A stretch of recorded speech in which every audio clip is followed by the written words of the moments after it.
অনেক দিনের ইচ্ছা ছিল ছোটোখাটো একটা বাগান করার। তো ফাইনালি সেটা পূরণ হতে চলেছে। আসসালামু আলাইকুম, সবাই কেমন আছেন? তো আপনাদের ভাইয়া ফোন করে বলল পাশের বাড়ি থেকে কোদালটা একটু এনে রেখো।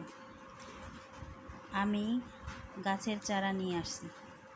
তো আমরা মা মেয়ে মিলে রাস্তার সাইডে বসে আছি, কখন আসবে গাছের চারাগুলো নিয়ে। তো বন্ধুরা, দেখতেই পাচ্ছেন গাছের চারা নিয়ে আপনাদের ভাইয়া চলে এসেছে। এখানে অনেক পদের চারাই এনেছে।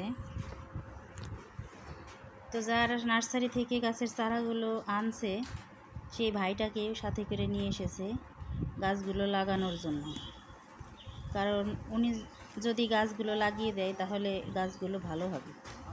কারণ আপনাদের ভাইয়া তো কখনো গাছ লাগায়নি, সেজন্য ভালো মতো লাগাতে পারবেন না, এই জন্য ওনাকে সাথে করে নিয়ে এসেছে। তো এখানে সবেদা গাছ, আম গাছ, আতা ফল গাছ আছে, পেয়ারা 2 পদের পেয়ারা আছে, পেঁপে গাছ, তারপরে আমড়া, লেবু, মেহেন্দি, ডালিম, অনেক পদের চারা এনেছে। সবগুলোর নাম হয়তো বা বলতে পারলাম না। আরও এনেছে সুপারি গাছের চারা।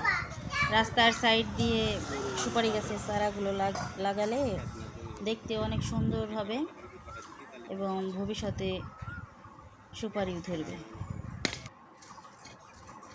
তো আমরা এখানে ওনার সাথে সাথে একটু হেল্প করে দিচ্ছি, গাছের চারাগুলো ওনাকে একটু আগাইয়ে দিচ্ছি। তো আমার মেয়েটা দেখেন আগে আগে সব সময় থাকে, কাজের সামনে যায় দাঁড়িয়ে থাকে। তো বেশিরভাগ গাছ লাগানোই শেষ। তো বন্ধুরা, আপনারা অবশ্যই কমেন্ট করে জানাবেন গাছগুলো লাগানো কেমন হয়েছে।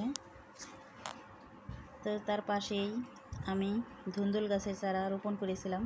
তো এইখানে 3টা গাছের চারা হয়েছে এবং অনেকগুলো মরিচের চারাও লাগিয়েছি।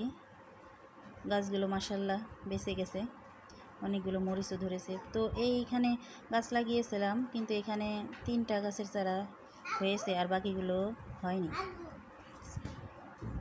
তো বন্ধুরা, ভিডিওটি আমার এই পর্যন্তই। ভিডিওটি যদি ভালো লাগে অবশ্যই একটি লাইক করে দিবেন।